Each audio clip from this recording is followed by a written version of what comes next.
Welcome, Gaurav. Welcome. Thank you. Thank you. Congratulations. Thank you, sir. Glad to have you here, and you've got an amazing rank 51 in HCS. Thank you, sir. Pete, how's the feeling right now? HCS clear हो गया तो एक बहुत बड़ा challenge लगता है कि clear हो गया, पहाड़ था एक बहुत बड़ा। हाँ जी सर, बहुत अच्छा लग रहा है, काफी खुश भी हूँ। बाकी खुशी उससे ज्यादा है कि फर्स्ट अटेम्प्ट में हो गया और 22 साल की उम्र में। अरे वाओ, दैट्स ऑसम। मतलब आप 22 साल के हैं तो आप that's very awesome यार। I mean at a very young age first attempt में हो गया तो काफी किस्मत की बात है, काफी आपकी like that's good, that's really good, that's really awesome।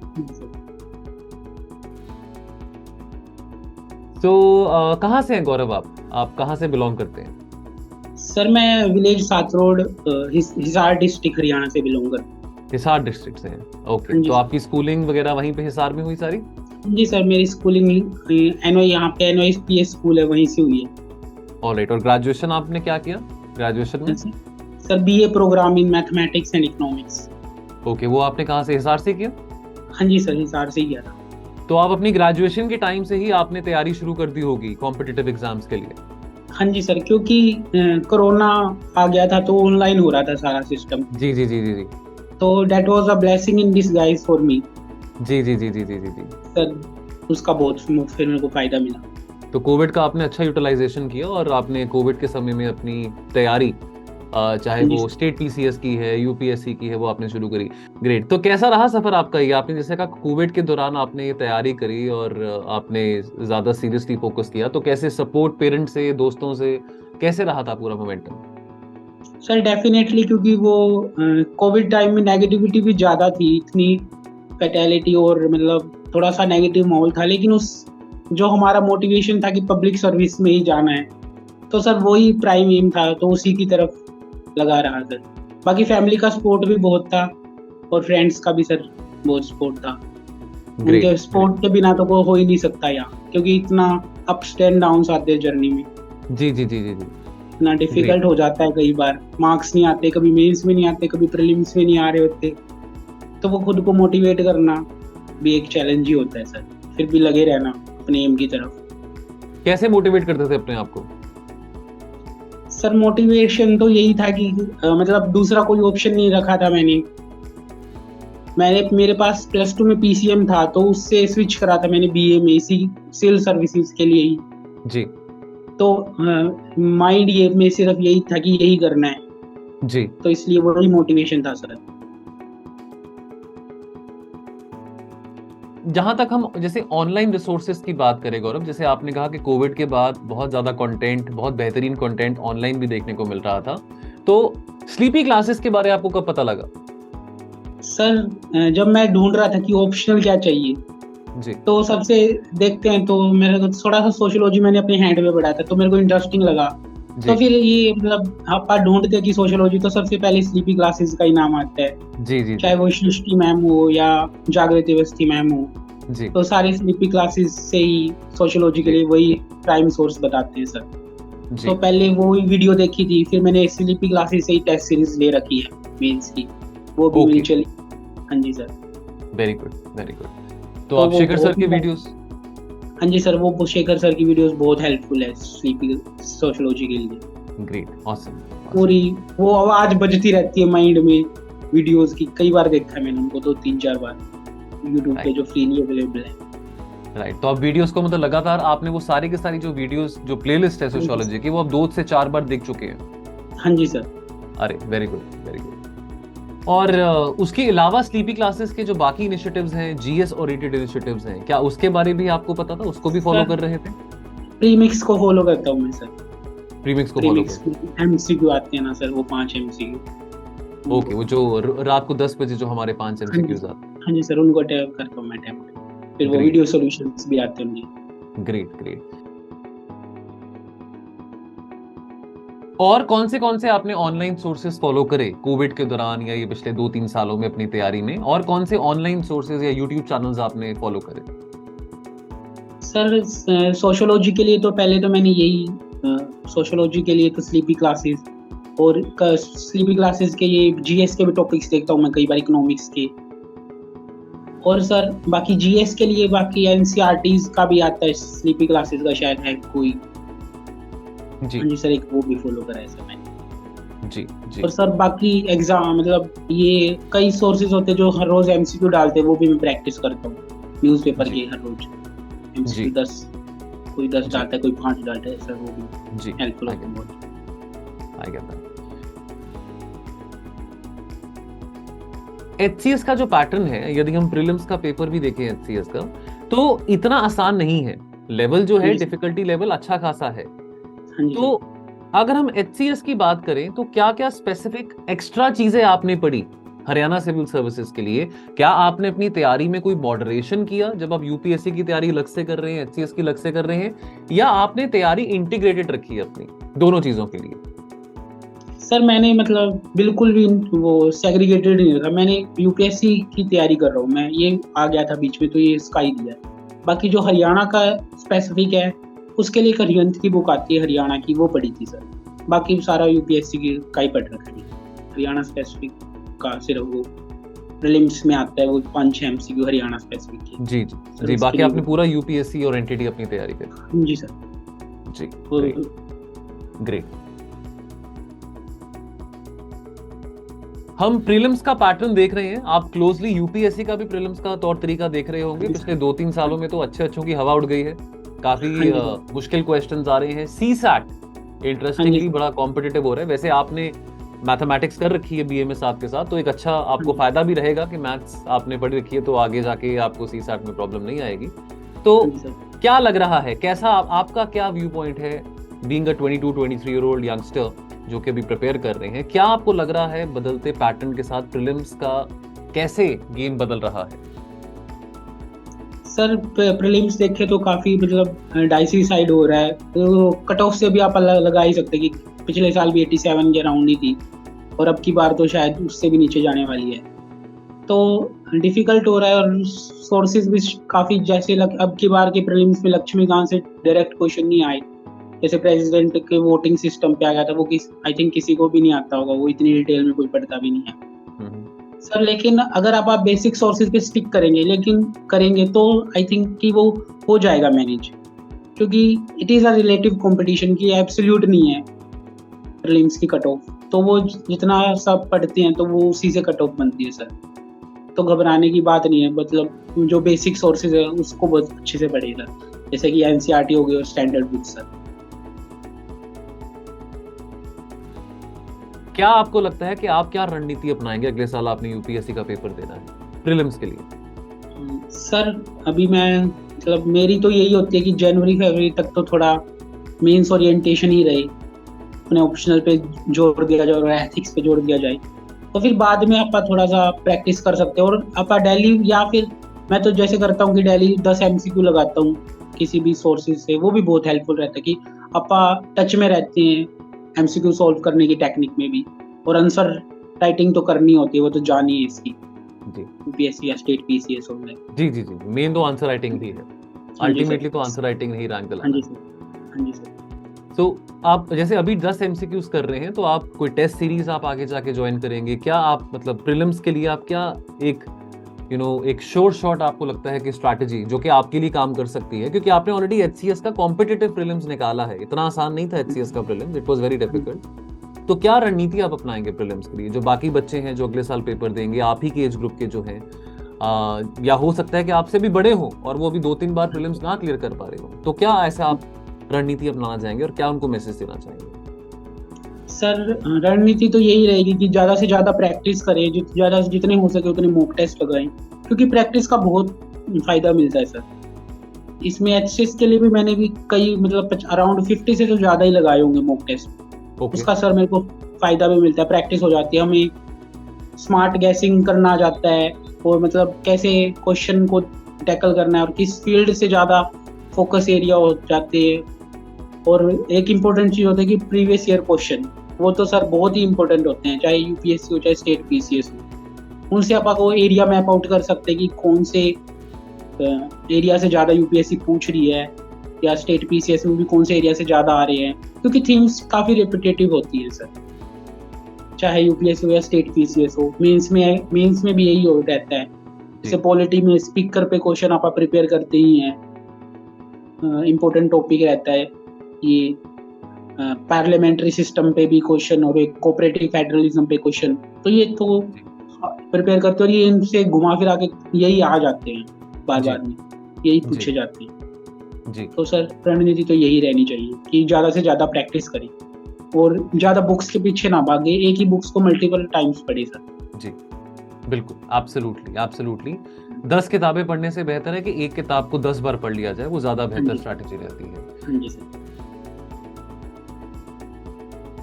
And talking about CSAT is something जो बिल्कुल इग्नोर नहीं किया जा सकता। सीसैट माने वो चीज हो गई है कि लोगों को लगता था कि 33% लेके आने हैं, तो अब CSAT has become like Afghanistan, कि वो सेमीफाइनल में पहुंचने वाला है जैसे अफगानिस्तान वर्ल्ड कप में, वैसे सीसैट अब ऐसा है कि भाई आप सीसैट को लाइटली नहीं ले सकते हो।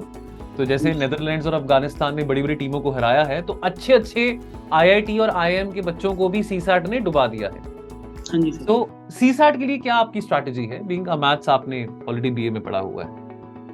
सर सीसैट के लिए तो स्ट्रैटेजी यही रहनी चाहिए कि आप मतलब ज़्यादा ये ना हो कि आप अप्रैल या मई में स्टार्ट करें, उसको भी थोड़ा सा प्रिपरेशन का पार्ट ऑफ एग्जाम मानिए, उसको भी अच्छा थोड़ा सा टाइम दें। या तो आप ये कर सकते हैं कि डेली 5-6 MCQ लगा ले सीसैट की, वो प्रैक्टिस रहती है मैथ्स की, तो वो थोड़ा लॉन्ग टर्म में प्रैक्टिस बनती है, तो अभी स्पीड बनती है मैथ्स में। तो और फ्रीली काफ़ी यूट्यूब पे वीडियोस भी, कोई भी टॉपिक आप डाल दें। अभी शायद स्लीपी क्लासेस का भी एक इनिशिएटिव चल रहा है सीसैट के लिए, जी सर, आप उसको भी फॉलो कर सकते हैं जी। वो क्वेश्चन लगा ले, प्रैक्टिस कर लें। और इंग्लिश के लिए भी जैसे यूपीएससी आंसर जो डालता है कि किस अजम्पशंस के, इन्फ्रेंस के, कई बार इनमें भी थोड़ा सा वो रहता है, थोड़ा अजम्पशंस के क्वेश्चन थोड़े से आप सोचते उसे दूसरी साइड भी हो जाती है उसके आंसर। तो जम्पशन वाले क्वेश्चन पे, इन्फ्रेंस वाले, रिजल्ट वाले क्वेश्चन पे, क्रक्स वाले क्वेश्चन पे, इन वर्ड पे फोकस करना चाहिए सर सीसैट के लिए। इंग्लिश के किसी भी सेक्शन को इग्नोर ना करें, तीनों पे, मैथ्स, रीजनिंग और इंग्लिश पे, तीनों पे फोकस करें। तो मेरा सवाल ऐसे राइटिंग से रिलेटेड है, क्योंकि मैं ऐसे का टीचर भी हूँ, मैं ऐसे पढ़ाता हूँ, आईआर और इंटरनल सिक्योरिटी पढ़ाता हूँ। मैं ऐसे राइटिंग की आपसे बात करूंगा। ऐसे राइटिंग में आपकी क्या स्ट्रैटेजी रहने वाली है फॉर यूपीएससी? क्या कर रहे हैं आप ऐसे राइटिंग में? ऐसे राइटिंग के लिए तो सर मतलब मैं तो काफी इग्नोर नहीं करता हूँ ऐसे राइटिंग को, मैं हर हफ्ते लिखता हूँ ऐसे राइटिंग। Very good. ऐसे लिखता हूँ क्योंकि मेरे को लगता है कि वो बहुत ही स्कोर बूस्टर होता है ऐसे का पेपर। अब की बार भी मार्कशीट देखे तो किसी के 98 भी आए हुए, कभी 150 नंबर भी आ जाते हैं, तो वो काफी डिफरेंस। जीएस में आपका इतना डिफरेंस अपन नहीं क्रिएट कर पाते, कई बार 120 तक सैचुरेट हो जाता है वो स्कोर, लेकिन ऐसे में आपको काफी वो मिलता है अपना स्कोर बूस्ट करने का मौका। तो मैं तो मतलब हर हफ्ते लिखता हूँ ऐसे, और मतलब यही कोशिश रहती है कि कोई कोट याद करता हूँ, या कोई मतलब स्टोरी, ये मतलब ये स्टोरी होती है, आप शुरू में मेंशन करते हैं रियल लाइफ को, या जैसे कई लाइव इंसिडेंट होते हैं ग्रेट पर्सनालिटी के, जैसे नेल्सन मंडेला जी के, गांधी जी के, तो ये इनसे स्टार्ट किया जाए, लेकिन और मल्टीपल डायमेंशन कवर की जाए ऐसे में। और जो पूछ रखा है पहले तो मतलब टॉपिक को ही समझे, क्योंकि यूपीएससी में तो पूरा लाइन की लाइन आती है, तो उसको अच्छे से समझें आप पहले, और फिर मतलब सभी पार्ट्स को एड्रेस करें। और मतलब सब हेडिंग्स बना सकते हो, वो मतलब कोई बनाते भी है, कोई बनाते भी नहीं है जी, वो आपकी पर्सनल चॉइस हो सकती है, उसको एड्रेस करें। और अच्छे से को मतलब लास्ट में आप जो हमने शुरू में स्टोरी स्टार्ट करी थी उससे ही एंड करें, थोड़ा सा वो इम्प्रेशन बढ़ जाता है, अच्छा इम्प्रेशन जाता है sir. And what are the sources which you're referring to, Gaurav, for your GS mains, GS 1, 2, 3, 4? What are the sources you're referring to? Sir GS mains के लिए तो मतलब नोट्स बनाना बहुत ही इम्पोर्टेंट कहूँगा मैं, क्योंकि उनके बिना तो आप नोट्स से ही रिवाइज करते बार बार, वो अपने दिमाग में फिट हो जाती है, और वहाँ पे तो आपको इतना जल्दी लिखना होता है कि सोचने का टाइम भी नहीं मिलता, जहाँ अपना पेन रुका वही अपना पेपर छूटा। तो मतलब लिखना हाथ नहीं रुकना चाहिए, वो सारे फैक्ट्स होते हैं वो रटने ही पड़ते हैं, मैं यही भाषा यूज करूँगा। वो आपको मतलब इतने फैक्ट्स याद होने चाहिए कि आप जल्दी लिख सके, कितना water, national family health NFSS का डाटा होता है, फर्टिलिटी रेट क्या चल रहा है, यूएन का डाटा बहुत अच्छा होता है।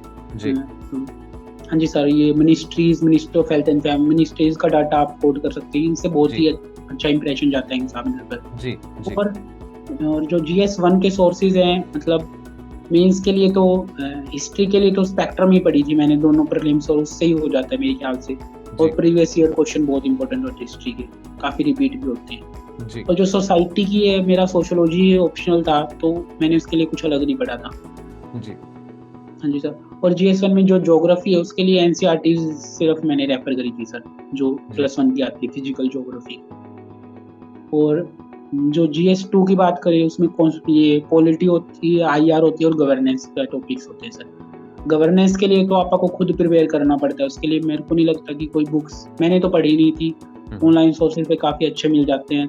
आप टॉपिक का नाम लिखे, जैसे कि अकाउंटेबिलिटी या फिर सोशल ऑडिट्स, वो काफ़ी अच्छे सेकंड से आ ARC की जाते हैं। समरीज वगैरह भी मिल जाती हैं हाँ जी सर, सेकंड वो ARC भी के बहुत लिए। इम्पोर्टेंट, सेकंड जी ARC की समरी, जी जी कमिटीज की रिकमेंडेशन, कोटा राइट कमेटी होगी जैसे सुरेंद्र नाथ कमेटी। राइट हाँ जी सर, ये भी वाडवा कमेटी, तो इनकी भी काफ़ी ये अपा हाईलाइट करते, तो उनसे मेरे को लगता है कि काफ़ी अच्छे नंबर मिलते हैं। राइट राइट और पॉलिटी के लिए सर, जो लक्ष्मीकांत होती है वो प्रीलिम्स के लिए तो आप पढ़ते ही हैं, मेंस में भी काफ़ी वो आर्टिकल याद होते हैं आपको, तो वो लिख सकते हैं। और फिर मेंस में थोड़ा एनालिटिकल होता है, वो आई थिंक कि लक्ष्मीकांत से कवर नहीं हो पाता उतना, तो जी उसके लिए हम आपको ऑनलाइन सोर्सेज ही मैं कहूँगा कि जैसे कि क्वेश्चन आते हैं पॉलिटी में कि है ना, पार्लियामेंट्री सिस्टम या प्रेसिडेंशियल सिस्टम कौन सा डॉक्टर होना चाहिए, तो वो तो आपको सर्च करना, मतलब यूट्यूब गूगल से सर्च करें। जैसे मेंस में टॉपिक है सोर्सेज ऑफ इंडियन कॉन्स्टिट्यूशन, तो वो राइट उसके लिए भी आप डिफरेंटली पढ़ना सोर्सेज से पड़ता है। ऑनलाइन सोर्सेज से उसमें राइट भी हाँ जी सर, उसमें भी मतलब मेन ही पढ़े, ये नहीं कि साउथ, मतलब UK का पढ़ लिया, US का पढ़ लिया, फ्रांस से ज़्यादा पूछता है, UPSC जी 2-3 बार पूछ चुका है, तो जी वही क्वेश्चन आपका मतलब मेन ऐसा तो बहुत ही वास्ट हो जाएगा, कॉन्स्टिट्यूशन भी सारे देश नहीं पढ़ सकता आपका, तो वो भी थोड़ा इसमें स्मार्ट स्ट्रेटजी लगानी पड़ती है। और जैसे कि गवर्नेंस का और IR के लिए मैं सोचता हूँ कि आपको करंट अफेयर से ही सारा हो जाता है, उसके लिए मतलब कोई स्टैटिक बुक नहीं पढ़ने की जरूरत नहीं जी है। जी जो एब्सोल्युटली IR के जो करंट में चल रहे हैं उन पे आपका अपनी होल्ड रखी है उन टॉपिक्स पे, जैसे कि जी HS में भी G20 पे क्वेश्चन आया था कि G20 की क्या क्या एक्टिविटीज हो रही है इंडिया में, तो वो आप करंट अफेयर्स पे आप होल्ड रखेंगे तो वो काफ़ी अच्छे से मैनेज हो सकता है राइट राइट IR के लिए। और जो GS3 है, economy, disaster management, internal security, sir इन टॉपिक्स के लिए तो ये भी मतलब काफ़ी करंट ओरिएंटेड रहते हैं। और जैसे कि इंटरनल सिक्योरिटी है तो उसमें तो काफ़ी क्वेश्चन रिपीटिव वही आते हैं, घुमा रेपिटेटिव फिरा होते हैं right right cyber north east का security naxalism right north east का रेड कॉरिडोर, नॉर्थ ये ईस्ट या चार बॉर्डर्स टॉपिक्स पे। रेपिटेटिव होते हैं हाँ जी सर, तो ये बटालियन फोर्सेस प्रिपेयर करनी होती है थोड़ी बहुत, तो बस जी वही, और उनको ही बार बार, और जो करंट में और उनको आप ऐड करते जाइए। जैसे अभी BSF का जुरिस्डिक्शन बढ़ाया था 50 किलोमीटर तक, तो राइट वो ये करंट हैपनिंग्स आप ऐड राइट करते जाते हैं, तो वो प्रिपेयर हो जाता है सर। राइट और जो इकोनॉमी के लिए है, तो मेरा तो इकोनॉमिक्स में मैंने कुछ पढ़ा नहीं था, मेरा बैकग्राउंड ही था इकोनॉमिक्स में, मेरे को उसके लिए काफ़ी हेल्प रहा। और बाकी आप करंट अफेयर्स से ही मेरे ख्याल से इकोनॉमिक्स कवर हो जाती है। राइट हाँ जी सर। और ये जैसे इंक्लूसिव ग्रोथ पे क्वेश्चन आना ही आना होता है काफ़ी, इनको आप प्रिपेयर कर लेना चाहिए वो अच्छे से, कोड्स, इनकी डेफिनेशन, UNDP की डेफिनेशन आती है right absolutely that's smart yes तो वो हैंडी होनी चाहिए, आपको सही से याद होनी चाहिए, या और ये काफ़ी हेल्पफुल होता है। बाकी जो क्वेश्चन जैसे 1-2 आते हैं वो तो सबके लिए ही आ जाते हैं, जैसे कि UPSC में भी एक बार आया था कि 2015 के बाद GST में मतलब GDP कैलकुलेशन में क्या क्या डिफरेंस आया, तो वो मैं नहीं सोचता कि उससे ज़्यादा वो किसी ने पढ़ा होगा इतनी डिटेल में, तो वो क्वेश्चन सबके लिए ही बाउंसर होता है, तो ऐसे क्वेश्चन को आप प्रिपेयर भी नहीं कर सकते, तो जो लो हैंगिंग फ्रूट्स है उन पे ज़्यादा ध्यान दे, उनसे ही स्कोर बूस्ट हो सकता है सर। राइट जी सर। और जो सर डिजास्टर मैनेजमेंट के लिए, उसके लिए भी करंट अफेयर्स से ही मैंने पढ़ा था, क्योंकि वो डिजास्टर करंट अफेयर्स के ही पूछते हैं ज़्यादातर। अभी HCS में भी जैसे एक फ्लड्स आई हुई थी अभी, फ्लैश फ्लड्स, तो क्वेश्चन आया हुआ था, तो वही क्वेश्चन पूछते हैं सर डिजास्टर्स के लिए। और सर जो GS4 और एथिक्स, HCS में तो अभी इंट्रोड्यूस नहीं हुआ है वो एथिक्स का पेपर, लेकिन यूपीएससी के लिए वो काफी स्कोर बूस्टर होता है।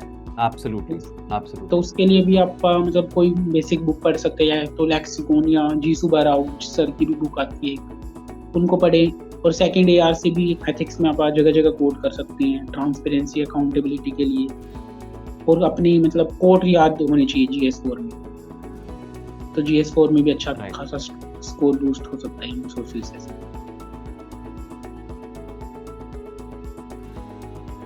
एक बात मैं यहाँ पे जरूर कहूंगा गौरव कि सिलेबस को आपने बहुत ही बारीकी से पढ़ा हुआ है। जो सिलेबस है यूपीएससी का, जैसे आप टॉपिक्स की बात कर रहे हैं, आपने अपना काम आसान किया हुआ है, क्योंकि आपको पता है कि इंक्लूसिव ग्रोथ है, डिजास्टर मैनेजमेंट है, इंटरनल सिक्योरिटी है, फूड प्रोसेसिंग से क्वेश्चंस आते हैं, और जैसे GS3 में हम बात कर रहे थे, तो आपने सिलेबस को बारीकी से पढ़ा हुआ है। और साथ के साथ आपने PYQs मेंस के भी देखे हुए हैं, क्योंकि आपको अंदाजा हो पा रहा है कि देखिए ये स्मार्ट वर्क है। नहीं तो अदरवाइज बच्चे क्या करते हैं कि हवा में ही तीर मारते रहते हैं कि चलो GS मेंस की तैयारी करनी है, ये भी पढ़ लिया, वो भी पढ़ लिया, ये भी पढ़ लिया, लेकिन एक टारगेटेड और फोकस्ड जो अप्रोच रहती है वो बहुत जरूरी है। तो आपने ये जो अपना ग्राउंड वर्क है, आई मस्ट से, आपने अपना जो ग्राउंड वर्क है at a young age of 22 to 23 बहुत ही मैच्योरिटी के साथ किया है, बिकॉज आपको पता है कि कितना आपने पढ़ना है मेंस में। आपका आधा काम वहां पे सॉल्व है। जैसे आपने कहा कि ये क्वेश्चन 3-4 बार रिपीट हो चुका है यूपीएससी में, तो ये आना ही आना है। इंक्लूसिव ग्रोथ की जैसे बात होती है, और उससे पर्टिनेंट रेडीमेड नोट्स जो हैं, यूएनडीपी की डेफिनेशन क्या है, IMF की डेफिनेशन क्या है, यदि टेररिज्म से रिलेटेड क्वेश्चन आता है तो यूएन की डेफिनेशन क्या है टेररिज्म की, तो ये सब बातें आपने अपने नोट्स में ऑलरेडी बनाई हुई हैं। एंड ऑफ कोर्स बहुत सारी तैयारी हमारी free resources, current affair resources से भी इजीली हो जाती है। हाँ जी सर।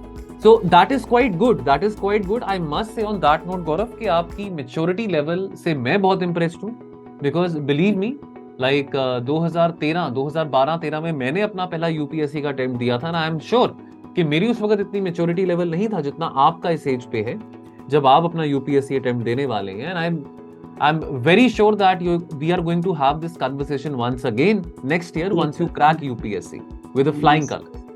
Yes.